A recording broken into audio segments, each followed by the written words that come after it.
Well, it's a pleasure now to introduce Hugh MacDonald. Hugh MacDonald is a member of the Legislative Assembly for the riding of Edmonton Gold Bar. Hugh was elected in 1997, and he's one of the two longest-serving members of the Alberta Liberal Caucus. He also serves as the official opposition critic for advanced education and technology, employment and immigration, infrastructure, agriculture, food and rural development, energy, and the Heritage Trust Fund, as well as human resources and employment and government services.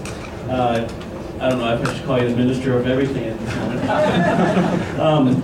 Hugh has joined us here from Edmonton, and I'd like to pass along to him.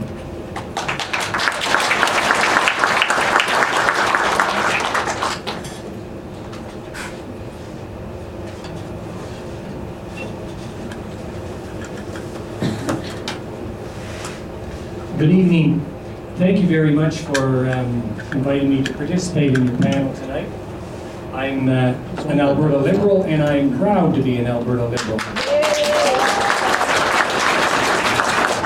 And I would like, before I start, to recognize two former Alberta Liberals who distinguished themselves in the Legislative Assembly. One right here, who was born and raised in northeastern Alberta. And at the back, Nick Taylor, who not only is a Liberal, but he's also an oilman. Now, when we talk about sex, drugs, and economics of the oil sands, I gotta start with sex. Fort McMurray, or the Wood Buffalo region, the average age of the citizens is 31. It's one of the youngest populations in Alberta, the youngest being around Slave Lake. So Fort McMurray is in second place.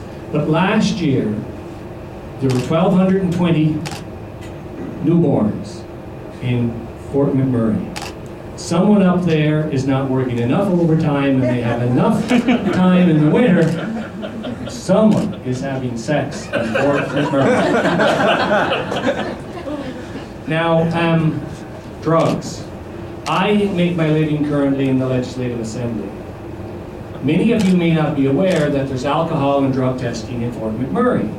If you want to work there, or you want to work on a construction site, if you want to work on a shell site, you got to be clean. And you may find this funny, Nick, but halfway through question period in the Legislative Assembly, I'm sitting there, I'm looking across at the government benches, and I'm thinking maybe we should have alcohol and drug testing too. But unless the job site whistle blows, the cash register doesn't ring. And the cash register doesn't ring if we don't, in Alberta, export something. And that something is oil and gas. Oil and gas, the energy sector, is responsible for a lot of our wealth. A lot of our wealth is generated from the energy sector. We have to recognize that. We have to realize that the energy sector is here to stay. Cities like this, the wealth in Calgary, the distribution of wealth, it's almost unparalleled in the rest of the world. And the energy sector adds so much to our province. But it must be regulated. Now, Centennial Year, Expo 67. I'm probably the only panelist who was born then. But not only do we celebrate Centennial Year, that was the first year that Suncor had commercial synthetic crude oil production. 44 years later, it's a totally different world in Fort McMurray. We've certainly seen a lot of public support, tax dollar support for the development initially of not only Suncor, but the Syncrude joint venture as well. And have mistakes been made? They certainly have. That pile of coke beside the Athabasca River on the Suncor site, who decided to put that there? Who decided to put that tailings pond literally just a berm away from the flow of the Athabasca River north?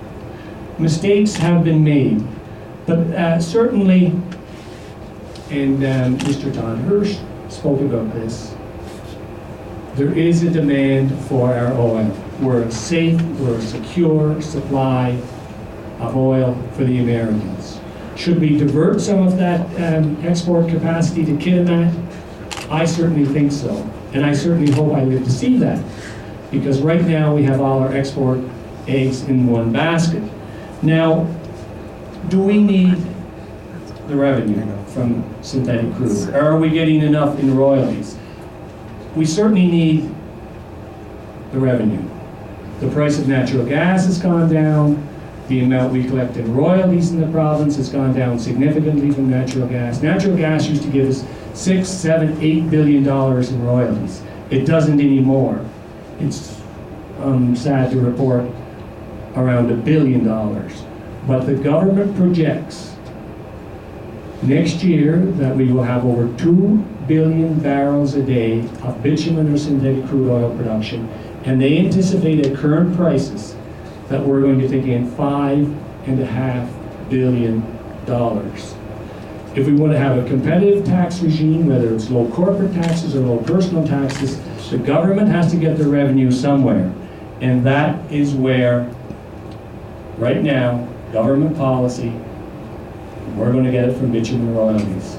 We're not in a debate this evening, I don't think, about whether we're getting enough or too much in oil sands royalties, but it'll be interesting whenever we get to the question period. But through all of this, the oil sands is different than conventional crude oil development and natural gas development because it's all on Crown land. The oil sands is all on Crown land, and it's the government that's setting the rules for Shell and everyone else. And when the rules are set, it's up to the companies to follow it. And it's up to the government to enforce it. Here's the other one right Yeah, there. let's try this one. It's up to the government to enforce the rules. And that's what we've forgotten, is that this is all Crown land, and the government sets the rules from the start. Have they set the right rules? Certainly not. But they have set some rules that are quite interesting, and that's with the royalty regulations. And companies can deduct everything from their environmental initiatives to their transportation costs from the royalties. So if we're asking an oil company to clean up their ponds, or maybe reduce the emissions from their stacks, the cost of that can be netted from the royalties. And this has been forgotten, and I think it's quite important.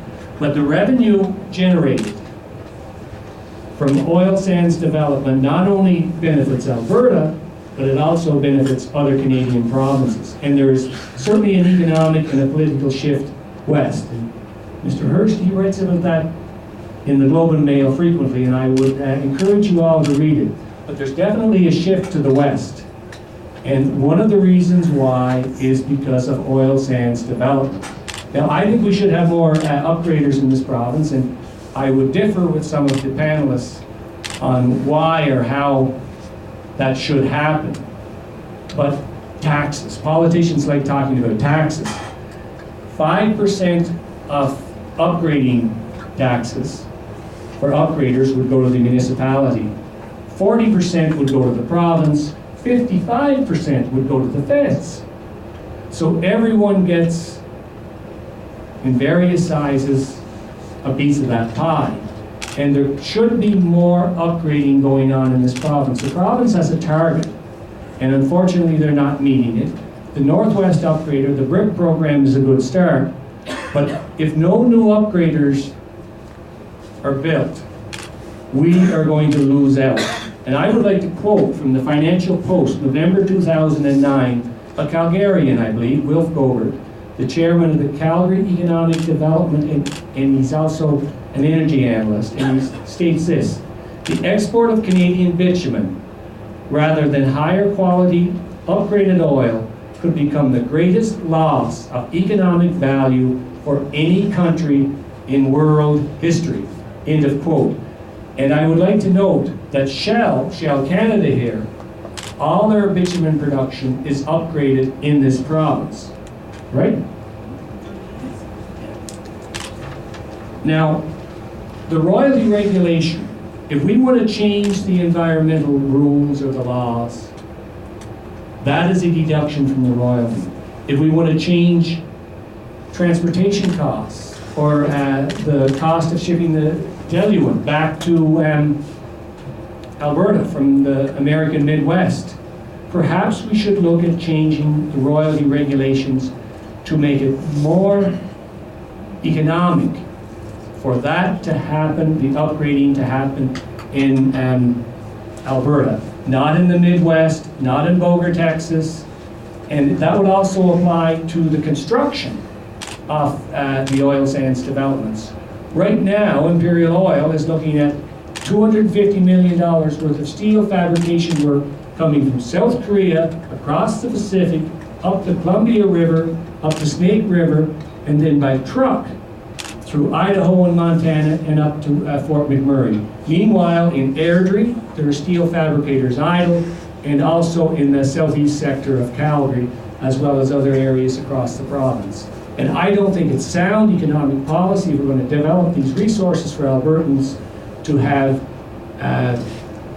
tax regulations and royalty regulations that encourage this work offshore. And in politics, I have found that the best speeches are those that have the beginning and the end very close together. Thank you very much.